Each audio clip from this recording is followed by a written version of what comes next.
हाय दोस्तों। आज के मेरे दो इंट्राडे के ट्रेड्स हैं। तो दोनों का सेटअप क्या था, क्या एनालिसिस थी, वो सारी डिटेल्स हम यहाँ पर डिस्कस करेंगे कि किस बेसिस पर मैंने उन स्टॉक में एंट्री आज ली थी। तो पहला स्टॉक था यहाँ पे एक्सिस बैंक का। टाइम फ्रेम मैंने 1 मिनट का लिया था। तो 1 मिनट के टाइम फ्रेम पे जो आप रेड लाइन देख रहे हैं ना, ये एक्सपोनेंशियल मूविंग एवरेज है 30 पीरियड का। तो यहाँ पे देखिए आप रिजेक्शन फेस किया उसने, फिर सेकंड टाइम यहाँ पे भी रिजेक्शन फेस कर रहा था। तो अपनों को एक रेजिस्टेंस लेवल तो मिल गया कि 30 पीरियड का जो एक्सपोनेंशियल मूविंग एवरेज है स्टॉक इसके पास आता है तो रिजेक्शन फेस करता है। तो ये अपना पहला रीजन था। और दूसरा रीजन ये है कि यहाँ से अगर आप फिबोनाची रिट्रेसमेंट ड्रॉ करते हैं इस लेवल तक, तो इधर पे आपको ये जो 23.6% का जो लेवल है ना, इसकी जो लाइन है, तो यहाँ पे आप देखेंगे कि यहीं से स्टॉक रेजिस्टेंस फेस कर रहा है। तो मल्टीपल टाइम्स रेजिस्टेंस फेस करके स्टॉक ने ऊपर की तरफ नहीं गया है, मतलब यहाँ पे रेजिस्टेंस फेस कर रहा है। तो यहाँ पे अपने पास दो रीजंस मौजूद हैं। एक तो अपना ये जो एक्सपोनेंशियल मूविंग एवरेज की लाइन है, ये यहाँ पे स्टॉक आया हुआ है, और यहाँ पे अपने पास 23.6% का जो रिजेक्शन है, तो एक जगह पे ही कॉन्साइड कर रहा है। तो इन दो बेसिस पर यहाँ पे मैंने अपनी एंट्री इनिशिएट करी थी। तो जो मेरा एंट्री का पॉइंट था, वो यहाँ पे आप क्रॉस देख रहे हैं ना, इस कैंडल पे मैंने अपनी एंट्री ले ली थी। तो स्टॉप लॉस जो होना चाहिए था, क्योंकि देखिए ये तो रेजिस्टेंस था, तो स्टॉक यहाँ पे आके टकरा के नीचे आ रहा था, तो इसके ऊपर ये जो आप रेड लाइन देख रहे हैं, इसलिए मैंने यहाँ पे अपना स्टॉप लॉस रखा हुआ था। और अगर टारगेट की बात करी जाए तो 1:6 का रिस्क रिवॉर्ड के हिसाब से हम टारगेट रखते हैं। तो ये जो ग्रीन लाइन है, तो ये अपने सारे वीडियोस में जो आप ग्रीन लाइन देखेंगे वो अपने टारगेट की लाइन होगी, और रेड लाइन देखेंगे तो वो अपने स्टॉप लॉस की लाइन होगी। तो ये अपना ग्रीन लाइन है, ये अपना टारगेट था। तो एंट्री अपनी कहाँ थी? एंट्री अपनी हुई थी 1199। तो ये इस पॉइंट पे 1199 रुपए यहाँ पे अपनी एंट्री थी। ये अपना स्टॉप लॉस था, ये हमने टारगेट रखा हुआ था।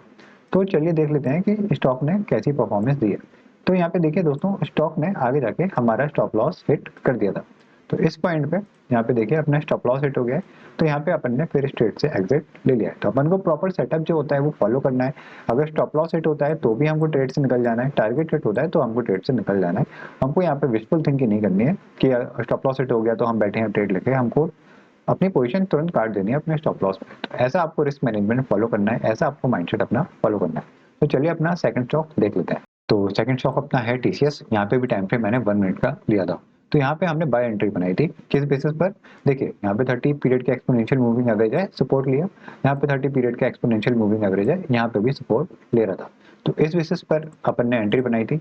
और एक और सपोर्ट लेवल यहाँ पे था फिबोनाची रिट्रेसमेंट। अगर आप ड्रॉ करते हैं इस पॉइंट से, जो रिसेंट स्विंग लो है उस पॉइंट से रिसेंट स्विंग हाई का हम अगर एक फिबोनाची रिट्रेसमेंट ड्रॉ करते हैं, तो यहाँ पे देखिए 61.8% का जो लाइन है, यहाँ पे इसी के पास से स्टॉक क्या है, सपोर्ट ले रहा है।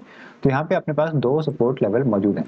दो सपोर्ट लेवल कौन कौन से? एक तो अपने पास यहाँ पे एक्सपोनेंशियल मूविंग एवरेज है, यहाँ पे सपोर्ट ले रहा है, और दूसरा अपन ने फिबोनाची ड्रॉ किया तो वो भी इसी के पास ही हमको सपोर्ट दिखाई दे रहा है। तो इस बेसिस पर हमने यहाँ पे एंट्री ली। एंट्री का ये जो क्रॉस का पॉइंट है, इस कैंडल के पास हमने एंट्री ली थी। एंट्री का प्राइस था हमारा 3408.5 रुपीज का। और हमने जो स्टॉप लॉस रखा था, क्योंकि यहाँ पे देखिए सपोर्ट ले रहा है ना, तो इस सपोर्ट लेवल के थोड़ा सा नीचे ही हमने अपना स्टॉप लॉस रखा था। टारगेट हम 1:6 का रख के चले हैं। और यहाँ पे हमारी जो ग्रीन लाइन है ऊपर आप जो देख रहे हैं, ये हमारा आज का टारगेट रखा हुआ था। तो चलिए देख लेते हैं स्टॉक ने कैसी परफॉर्मेंस दी है। तो यहाँ पे देखिए दोस्तों, इस पॉइंट पे स्टॉक जो ऊपर तो गया, लेकिन हमारा जो स्टॉप लॉस है वो यहाँ पे हिट हो गया। तो यहाँ पे मेरे से ये कर सकता था मैं, देखिए ये मेरे से मिस हो गया कि यहाँ पे जब स्टॉक इस लेवल से ऊपर की तरफ जा रहा था ना, तो यहाँ पे मेरे को अपना ट्रेलिंग स्टॉप लॉस ऊपर की तरफ हिट रख देना चाहिए था, जिससे बाद में जब मेरा यहाँ पे स्टॉप लॉस हिट हुआ है ना, यहाँ पे नहीं हुआ सॉरी, इस पॉइंट पे मेरा स्टॉप लॉस हिट हुआ है, तो मेरा स्टॉप लॉस क्या है कि इस पॉइंट पे मैं निकल जाता। तो यहाँ पे छोटा सा प्रॉफिट होता इस पॉइंट पे, अगर मैंने अपना स्टॉप लॉस ट्रेल कर दिया होता। तो ये मेरे से यहाँ पे गलती हुई है।